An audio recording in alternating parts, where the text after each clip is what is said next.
Hello. हम लोग कल पढ़ रहे थे splitting of D orbital in octahedral field, ठीक है ना। तो splitting of D orbital in octahedral field आज पढ़ेंगे पेयरिंग एनर्जी। क्या पढ़ेंगे? Pairing energy. तो देखिए बीएससी थर्ड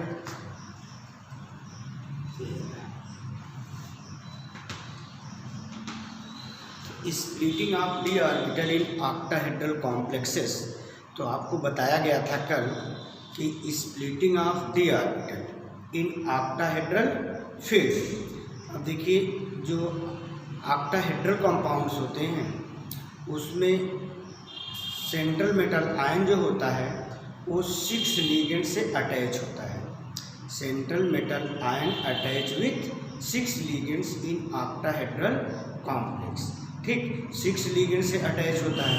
उसके बाद जो ऑक्टाहेड्रल पोजीशन होता है उसके 6 कॉर्नर पर 6 लिगेंड्स होते हैं, ठीक है ना, X Y and Z axis पर। ठीक, तो आपको पता है कि जो डी सबसेल होते हैं तो डी सबसेल में कुल 5 ऑर्बिटल होते हैं और ये 5 ऑर्बिटल जो होते हैं D X Y, D Y Z, D Z X, D X square, Y square और डी जेड स्क्वायर। तो इसमें जो 3 ऑर्बिटल होते हैं कौन कौन? D X Y, D Y Z और डी जेड एक्स, ठीक है ना।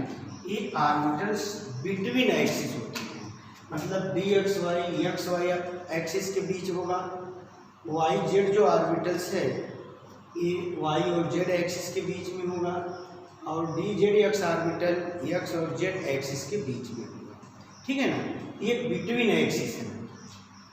और जो आपका 2 ऑर्बिटल ये बचते हैं D X square, Y square और ए डी जेड स्क्वायर। ये दोनों ऑर्बिटल्स जो होते हैं ए लॉन्ग एक्सिस होते हैं, ठीक है ना। अच्छा, अब देखिए, अब ये जो 2 ऑर्बिटल्स हैं एक ए लॉन्ग एक्सिस है और ये तीनों ऑर्बिटल जो होते हैं ये बिटवीन एक्सिस होते हैं, ठीक है ना। जब आपका central metal ion ligands field के कॉन्ट्रैक्ट में आता है, ठीक है ना, यानी आपका जो लिगेंड्स होता है वो सेंट्रल मेटल आयन के अप्रोच में होता है, ठीक है। तो सेंट्रल मेटल आयन का जो ये दोनों ऑर्बिटल्स हैं D X square, Y square और डी जेड स्क्वायर, ये ऑर्बिटल पड़ते हैं इसके जो आपका लिगेंड्स है लिगेंड्स के पाथ में, ठीक है ना। जब ये लिगेंड्स के पाथ के सामने लिगेंड्स के पाथ में आते हैं, लिगेंड्स के रास्ते में पड़ते हैं, तो जो आपका सेंट्रल मेटल आयन का इलेक्ट्रॉन है वो और जो आपके लिगेंड्स का लोन पेयर इलेक्ट्रॉन है ए, इनके बीच रिपल्सन होता है। तो जब रिपल्सन होता है तब जाकर ये जो आपके डी जनरेट 5 डी ऑर्बिटल्स होते हैं ये स्प्लिट कर जाते हैं 2 सेट में, एक T2G सेट और एक EG सेट में स्प्लिट कर जाते हैं, ठीक है ना। तो यहाँ पर जो आपका T2G है ये लोअर एनर्जी सेट होता है और EG जो होता है वो हायर एनर्जी सेट होता है। EG हायर एनर्जी सेट इसलिए होता है कि जो आपका EG सेट है ये डबल डी जनरेट है, D X square, Y square और डी जेड स्क्वायर ऑर्बिटल होती है, ठीक है ना। अच्छा, इसमें इसके इलेक्ट्रॉन और लोन पेयर इलेक्ट्रॉन के बीच रिपल्सन होता है जिसकी वजह से इसकी एनर्जी इंक्रीज कर जाती है और ये हायर एनर्जी सेट हो जाता है। और ये जो आपका है T2G ये लोअर एनर्जी सेट होता है, ठीक है ना। तो ये आपका splitting of D orbital in octahedral field, ठीक। तो अब जो आपका ये स्प्लिटिंग है तो इसमें आपको पता है कि इक्विलिब्रियम सेंटर होता है। इक्विलिब्रियम सेंटर के ऊपर हायर एनर्जी लेवल है, ठीक है ना, जो होता है माइनस जो कितना होता है 0.6 डेल्टा O, ठीक है, इक्वल टू होता है 6 डी क्यू के। और फिर नीचे जो होता है पेरी सेंटर के नीचे आप देखिए फिगर में जो कल पढ़े थे वो होता है माइनस 0.4 डेल्टा O होता है octahedral equal to 4 D Q होता है, ठीक है ना। तो अब आपको हमने बताया था कि the energy difference between T2G set and EG set, is called as crystal field stabilization energy. ठीक है ना। तो क्रिस्टल फील्ड स्टेबलाइजेशन एनर्जी आपको पता है हो गया कि दी एनर्जी डिफरेंस इसके किसके बीच, T2G और EG, T2G सेट और EG सेट के बीच जो एनर्जी डिफरेंस होता है, इसी एनर्जी डिफरेंस को ही कहा जाता है crystal field stabilization energy. Crystal field stabilization energy, CFSE, crystal field stabilization energy बोलते हैं। ठीक है ना। अब आज पढ़ेंगे पेयरिंग एनर्जी। कौन सी एनर्जी, पेयरिंग एनर्जी पढ़ेंगे। ये देखिए पेयरिंग एनर्जी, पेयरिंग एनर्जी। अब देखिए बेटा जो आपका डी सबसेल है, ये आपको पता है कि ये देखिए जो ये डी सबसेल है, डी सबसेल में 5 ऑर्बिटल्स होते हैं। ये ब्रेक होता है 2 सेट में। ये देखिए ये T2G सेट है और ये क्या है, EG सेट है। ठीक है ना। ये आपको पता है DXY है, DYZ है और ये DZX है और ये DX2Y2 है और ये DZ2 है। ये आपका EG सेट है, ये T2G सेट है। ठीक है ना। अब जो आपके ये ऑर्बिटल्स हैं, T2G सेट के जो 3 ऑर्बिटल हैं ट्रिपल डिजनरेट हैं, EG सेट के ये 2 ऑर्बिटल जो हैं डबल डिजनरेट्स हैं। तो इन ऑर्बिटलों में इलेक्ट्रॉन की पेयरिंग के लिए, जैसे कि एक ऑर्बिटल में 2 इलेक्ट्रॉन, तो ये इलेक्ट्रॉन की पेयरिंग बोला जाएगा। ठीक है ना। तो एक ऑर्बिटल में इलेक्ट्रॉन की पेयरिंग के लिए जितनी अमाउंट ऑफ एनर्जी की रिक्वायरमेंट्स होती है वही एनर्जी कहलाती है पेयरिंग एनर्जी। ठीक है ना। तो पेयरिंग एनर्जी को आप डिफाइन करेंगे, the amount of energy required to pair of 2 electron in orbital is called as pairing energy. उसको क्या कहेंगे, पेयरिंग एनर्जी कहेंगे। तो जो आपके ये T2G ऑर्बिटल है या EG ऑर्बिटल्स है, इन ऑर्बिटलों में 2 इलेक्ट्रॉन, एक पेयर इक्वल टू 2 इलेक्ट्रॉन होता है। तो 2 इलेक्ट्रॉन होने के लिए, यानी एक ऑर्बिटल में पेयरिंग होने के लिए जितनी अमाउंट ऑफ एनर्जी की रिक्वायरमेंट्स होती है वही एनर्जी कहलाती है पेयरिंग एनर्जी। तो पेयरिंग एनर्जी को हम डिफाइन करेंगे, the amount of energy, pairing energy क्या है, the amount of energy required to pair, देखिए लिखेंगे क्या, the amount of energy required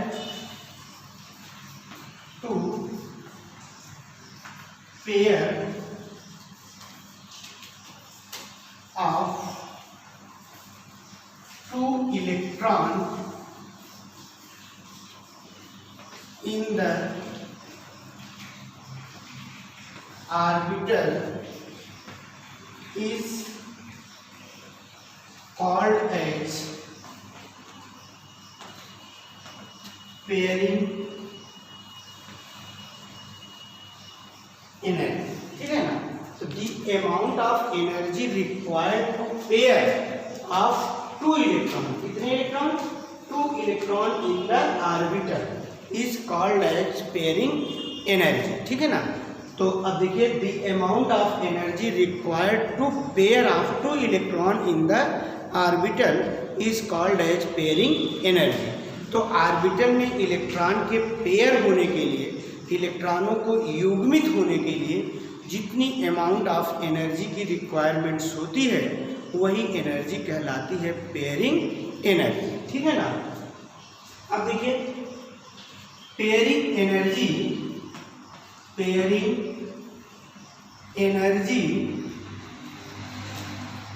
is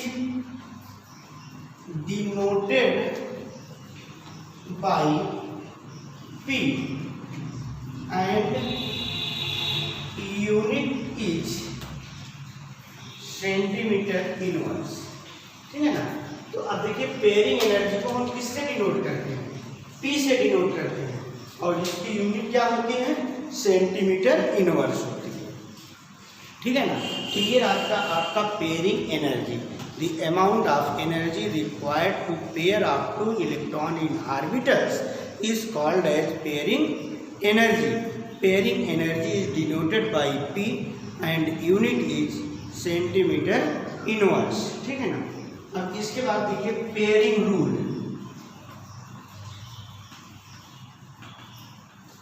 pairing rule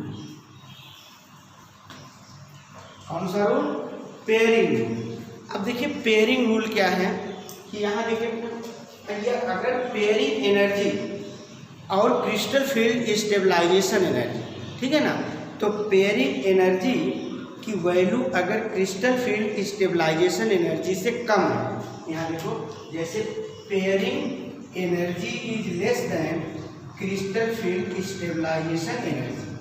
देखो पेयरिंग एनर्जी किससे कम है, क्रिस्टल फील्ड स्टेबलाइजेशन एनर्जी से, ठीक है ना। तो if pairing energy is less than crystal field stabilization energy then pairing take place in T2G set. तब पेयरिंग जो होता है, जो T2G सेट है, ठीक है ना, इसमें इलेक्ट्रॉन की पेयरिंग होती है। अगर पेयरिंग एनर्जी की value crystal field stabilization energy से कम है तब जो है पेयरिंग होता है किसमें, T2G सेट में। तो व्हेन पेयरिंग एनर्जी, ठीक है ना, तो इसमें लिखिए when pairing energy, when pairing energy is less than crystal field stabilization energy, crystal field stabilization energy, then pairing of electron, then pairing of electron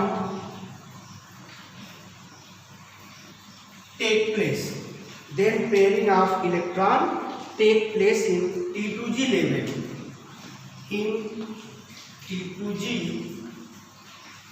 level, ठीक है ना। देखो when pairing energy is less than crystal field stabilization energy, जब pairing energy की value crystal field stabilization energy से कम होगी तब T2G लेवल में इलेक्ट्रॉन की फीलिंग होगी, इलेक्ट्रॉन की पेयरिंग होगी, ठीक है ना।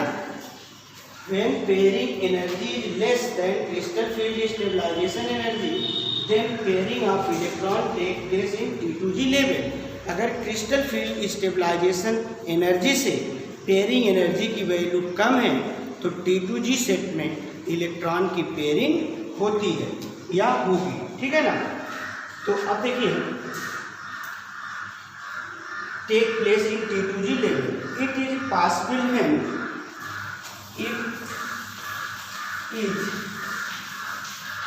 possible, it is possible when more splitting of d orbital,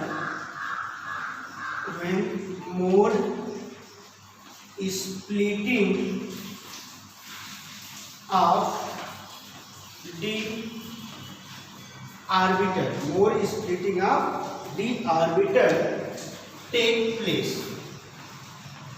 तो ध्यान दीजिए अगर पेयरिंग एनर्जी की value crystal field stabilization energy से कम है तो इलेक्ट्रॉन की पेयरिंग T2G लेवल में होती है।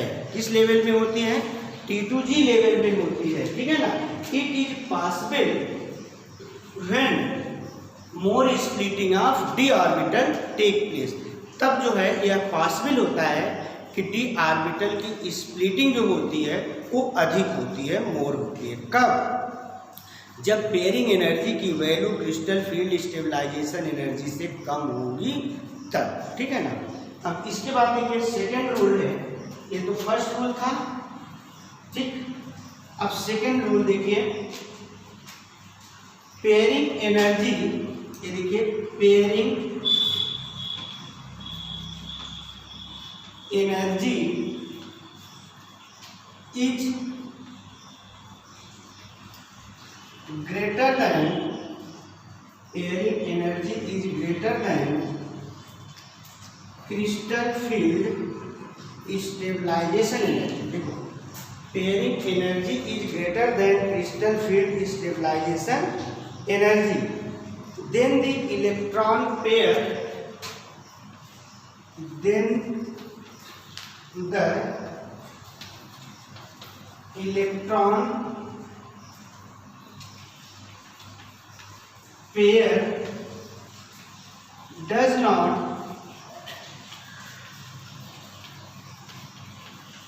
take place. Electron pair does not take place.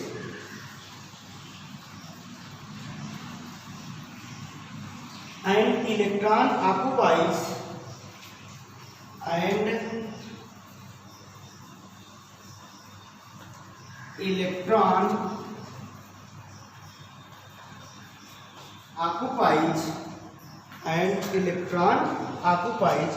in easy level,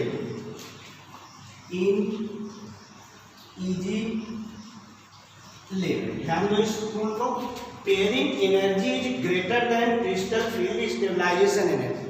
अगर पेयरिंग एनर्जी की value crystal field stabilization energy से ज़्यादा है, then the electron pair does not take place. ठीक है ना। अब देखिए इलेक्ट्रॉन की पेयरिंग जो है does not take place in T2G level. ठीक है ना।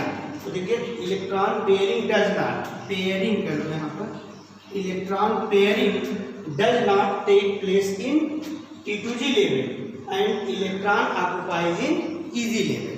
ठीक है। तो अब ध्यान रखना कि pairing energy is greater than crystal field stabilization energy. अगर पेयरिंग एनर्जी की value crystal field stabilization energy से ज़्यादा है, pairing energy is greater than crystal field stabilization energy, ठीक है ना, ज़्यादा है, then the electron does not, then the electron pairing does not take place in T2G, take place in T2G level.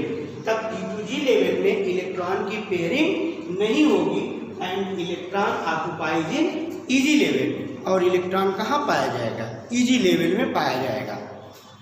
तो आपसे यही कहा जा रहा है कि पेयरिंग एनर्जी की value crystal field stabilization energy से कम होने पर, ठीक है ना, T2G लेवल में इलेक्ट्रॉन की पेयरिंग नहीं होगी और इलेक्ट्रॉन पाया जाएगा आपका इजी लेवल में। किस लेवल में पाया जाएगा?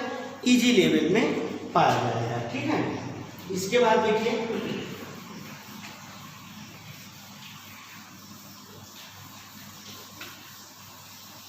इसके बाद the pairing energy rule is applicable, the pairing energy rule is applicable, the pairing energy rule is applicable from D4 configuration। कहाँ से स्टार्ट होता है? from D4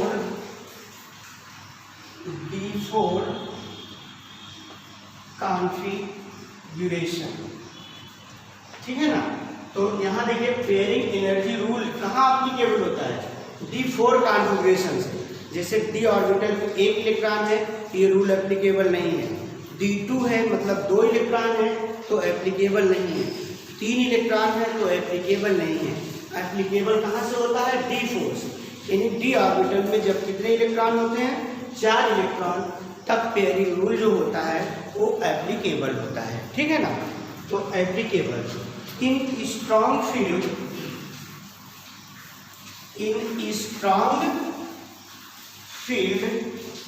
in strong field potential, in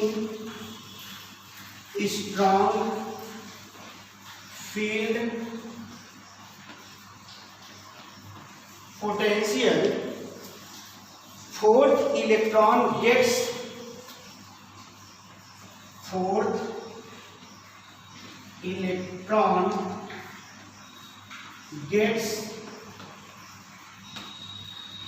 paired. देखो, अगर लिगेंड्स आपका strong field potential है, यानी अगर लिगेंड्स आपका स्ट्रांग फील्ड है, तो देखिए फोर्थ इलेक्ट्रॉन, ठीक है ना, इलेक्ट्रॉन गेट्स पेयर्ड।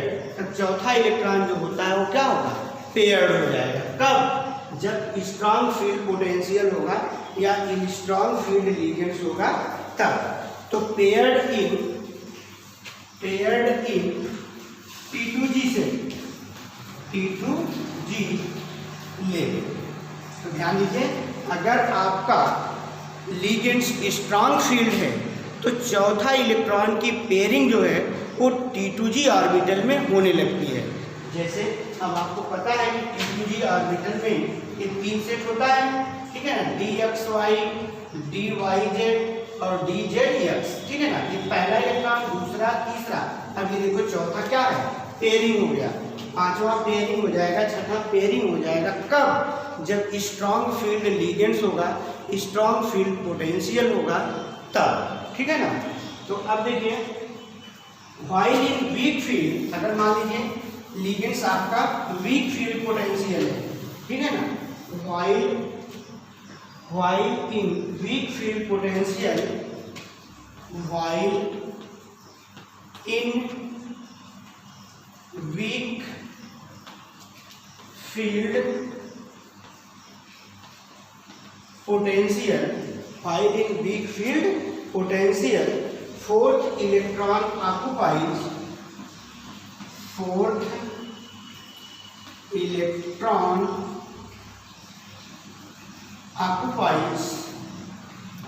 in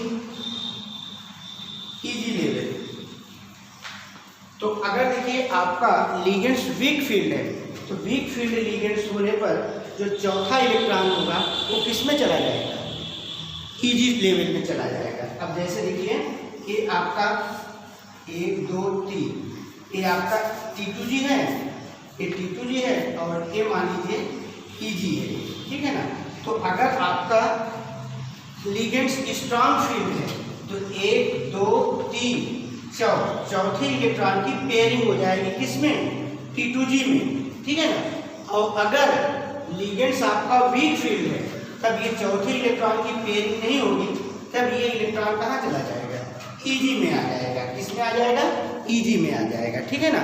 तो ये रूल आपका है पेयरिंग एनर्जी रूल, ठीक है ना। तो पेयरिंग एनर्जी रूल यही है कि अगर, ठीक है ना, पेयरिंग एनर्जी की value crystal field stabilization energy से कम है, ठीक है, तो इलेक्ट्रॉन जो होगा पेयरिंग आपका T2G ऑर्बिटल्स में होगा, ठीक है ना। और अगर मान लीजिए कि क्रिस्टल क्या पेयरिंग एनर्जी की वैल्यू जो है क्रिस्टल फील्ड स्टेबलाइजेशन एनर्जी से ज़्यादा है, क्या है, ज़्यादा है, तो इलेक्ट्रॉन की पेयरिंग जो होगा वो T2G में न होकर के इलेक्ट्रॉन आपका कहाँ पाया जाएगा, EG में पाया जाएगा, ठीक है ना। और ये जो पेयरिंग एनर्जी रूल है ये स्टार्ट कहाँ से होता है, चौथे इलेक्ट्रॉन से स्टार्ट होता है।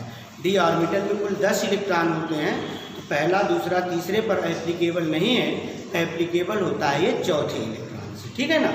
अगर आपका लिगेंड्स स्ट्रांग फील्ड लिगेंड्स है, ठीक है ना, तब तो T2G ही ऑर्बिटल में इलेक्ट्रॉन की पेयरिंग हो जाती है।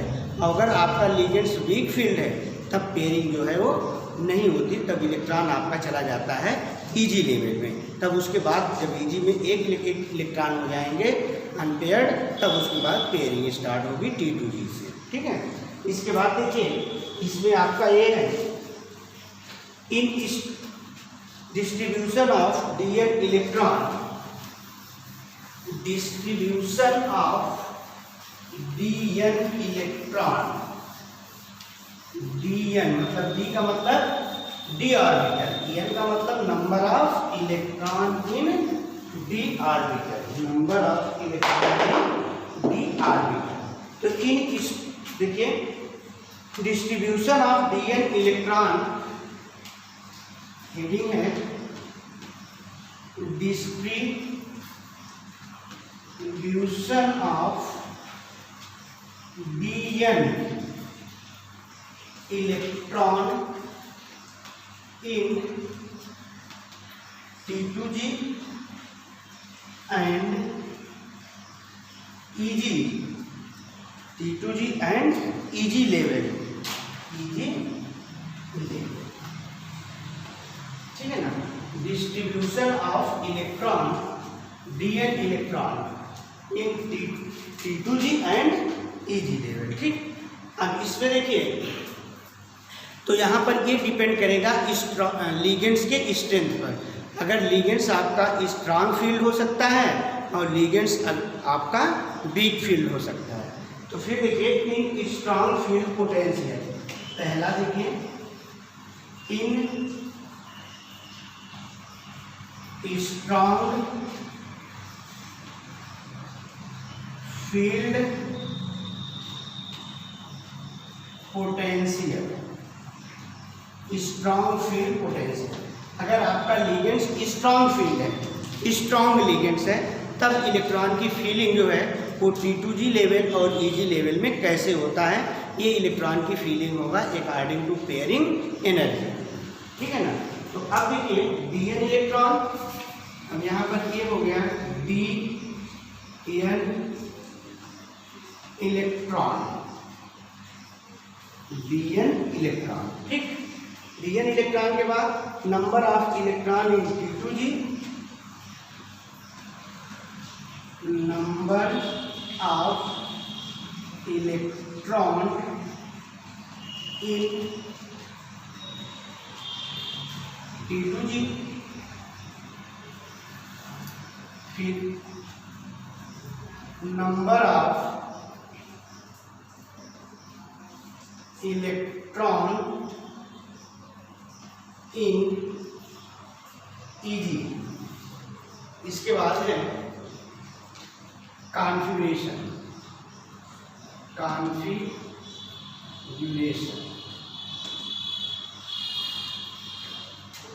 कॉन्फ़िगरेशन।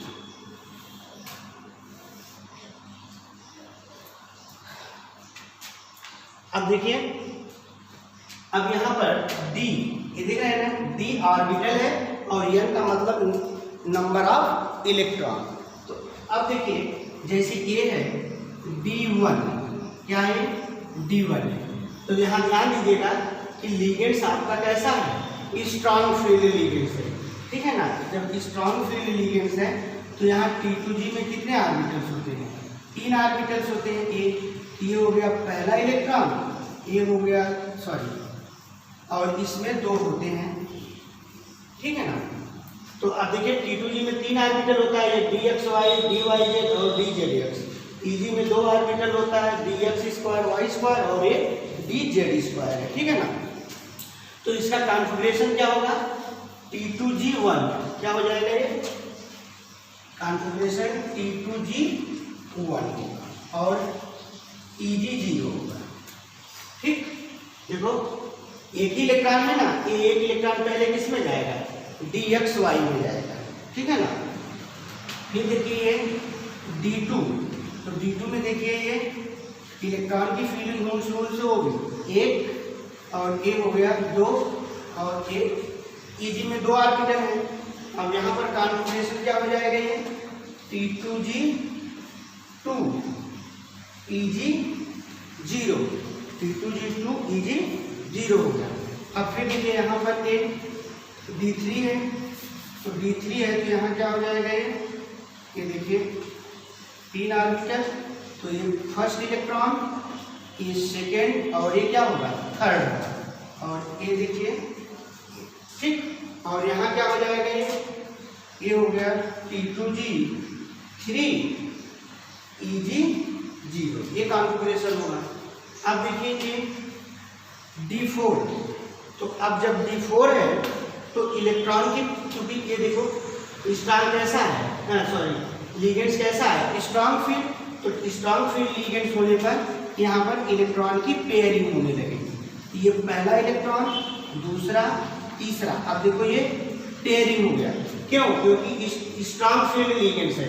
अगर यही स्ट्रॉन्ग फील्ड की जगह यहाँ वीक फील्ड होता तो ये इलेक्ट्रॉन यहाँ न होकर यहाँ आ जाता, इसमें Eg में आ जाता, ठीक है ना। तो अब ये कॉन्फिगरेशन क्या हो जाएगा, T2G4 Eg0, T2G4 Eg0 हो जाएगा।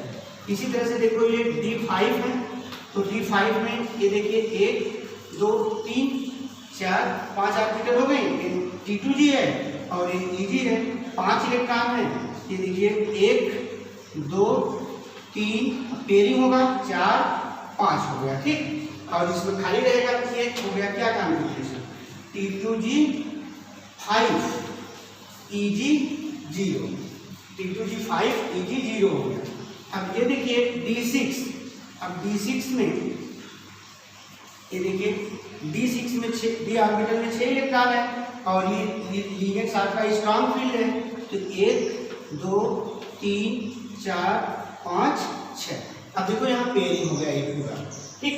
ये कॉन्फिगरेशन क्या हो गया आपका, T2G6 Eg0, T2G6 Eg0 हो गया। इसी तरह से देखिए ये D7, तो D7 में अब क्या होगा कि अब देखिए ये पहला इलेक्ट्रॉन, ये दूसरा, ये तीसरा, चौथा, पांचवा और ये छठा, 7 इलेक्ट्रॉन है। अब यहाँ पर 1 इलेक्ट्रॉन। अब ये कॉन्फिगरेशन क्या हो जाएगा, ये देखो T2G6 Eg1, T2G6 Eg1 हो जाएगा, ठीक है। और इसके बाद देखिए अब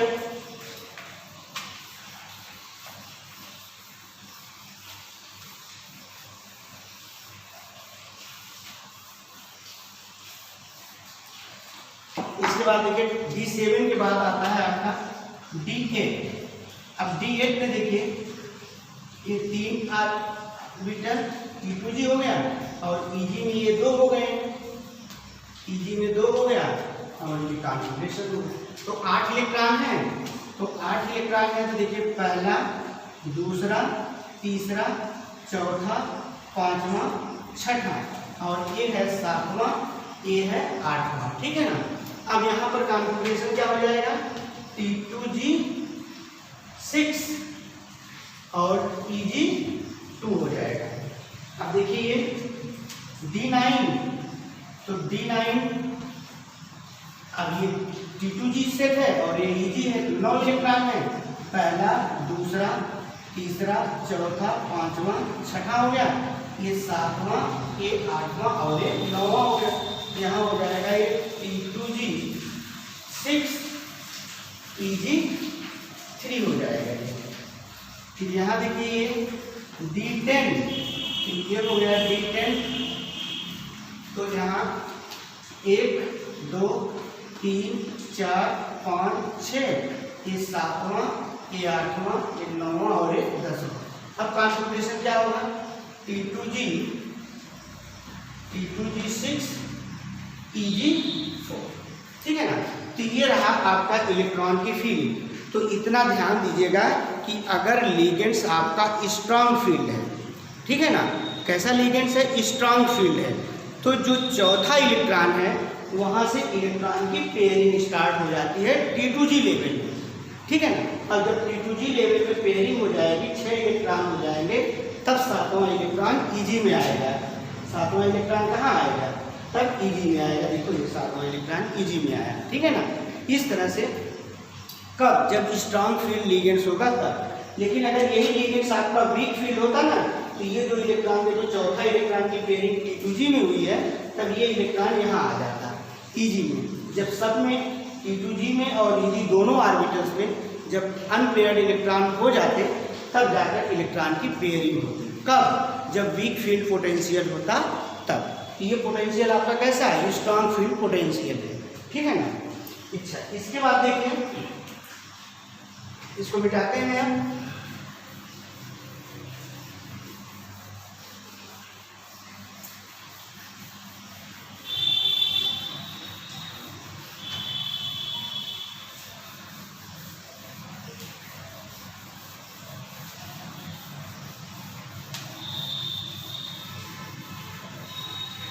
इसके बाद देखिए इन वीक फील्ड पोटेंशियल, इन वीक फील्ड पोटेंशियल, इन वीक फील्ड पोटेंशियल। अब वीक फील्ड पोटेंशियल देखिए ये हो गया dn इलेक्ट्रॉन, ठीक, dn इलेक्ट्रॉन, ये हो जाएगा number of electron, number of electron in T2G level, ठीक है। फिर number of electron in EG level, number of electron in EG level, ठीक है। फिर देखिए इधर हो जाएगा कॉन्फ़िगरेशन,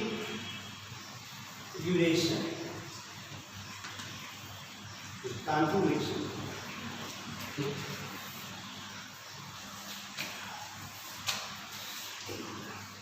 अब देखिए इसमें, अब यहाँ पर ये देखिए D1 एक इलेक्ट्रॉन है, ठीक है ना। लेकिन यहाँ देखिए ये लिगेंड्स क्या है, वीक फील्ड लिगेंड्स है। तो जब वीक फील्ड लिगेंड्स है तो आपको पता है कि T2G में कुल कितने ऑर्बिटल हैं, 3, EG में कितने हैं, 2। तो अब देखिए एक इलेक्ट्रॉन ये हो गया, इलेक्ट्रॉन की फीलिंग हो गई। अब यहाँ पर देखिए ये 0 0 सब है, तो यहाँ कॉन्फ़िगरेशन क्या हो जाएगा, ये हो जाएगा T2G, एक इलेक्ट्रॉन है ना, तो T2G 1, और ये क्या हो जाएगा EG 0 हो जाएगा। अब फिर देखिए D2 के लिए क्या हो जाएगा, या देखिए 1 और 2, EG आपका वैसे है, कॉन्फ़िगरेशन क्या हो जाएगा, देखो T2G में कितने इलेक्ट्रॉन हैं, 2, तो ये हो जाएगा कॉन्फ़िगरेशन T2G 2, और ये हो गया EG 0। इसी तरह से देखिए ये D3, तो D3 1 2 3, और ये क्या हो जाएगा, इसमें रहेगा नहीं EG में, ये कॉन्फ़िगरेशन देखो क्या हो जाएगा, 1 2 3 इलेक्ट्रॉन है, किसमें है, T2G में है, तो ये हो गया T2G 3, T2G 3, और ये हो गया EG 0।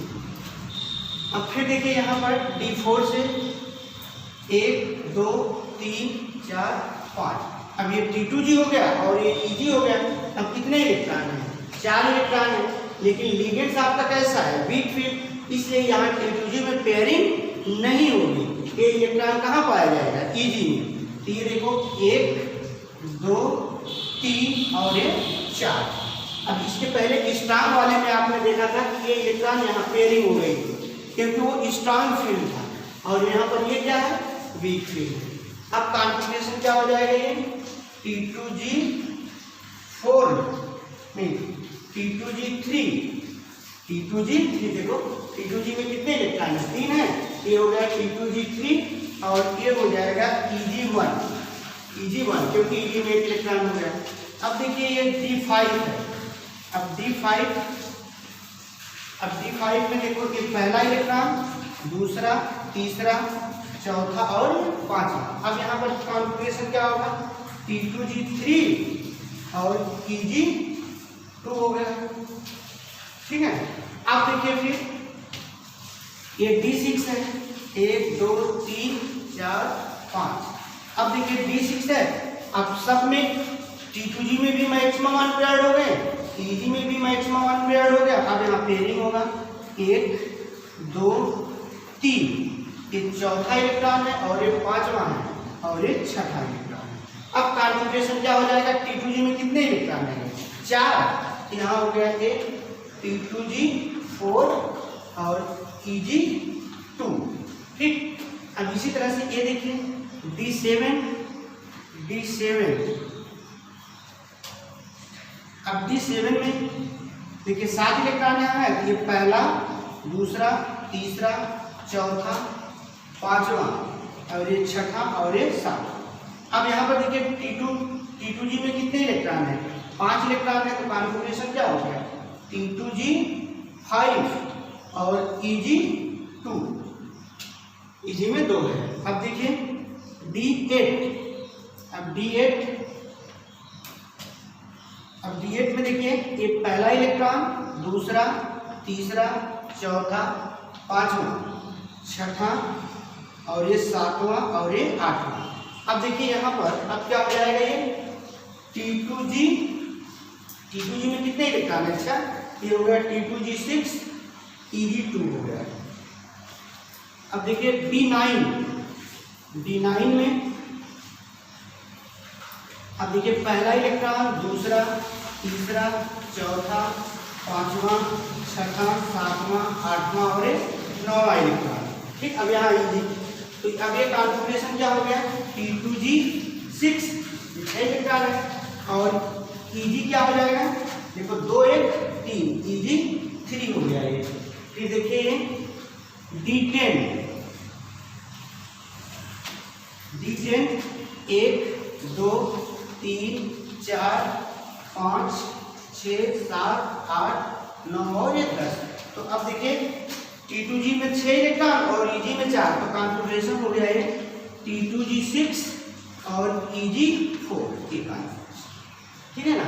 तो अगर वीक फील्ड लिगेंड्स है, ठीक है ना, कैसा लिगेंड्स है? वीक फील्ड लिगेंड्स है, तो देखो चौथे इलेक्ट्रॉन से पेयरिंग नहीं होगी, चौथे इलेक्ट्रॉन से पेयरिंग नहीं होगी। कब? जब इलेक्ट्रॉन आपका वीक फील्ड होगा तब। अगर लिगेंड्स आपका स्ट्रांग फील्ड है तब यहाँ चौथे इलेक्ट्रॉन से पेयरिंग यहाँ हो जाएगी। अगर वीक फील्ड है तब पेयरिंग नहीं होगी। ठीक है ना? तो ये रहा आपका, ये देखिए कॉन्फ़िगरेशन है, ये है T2G1 T2G2, ठीक है ना, ये कॉन्फ़िगरेशन है। Thank you.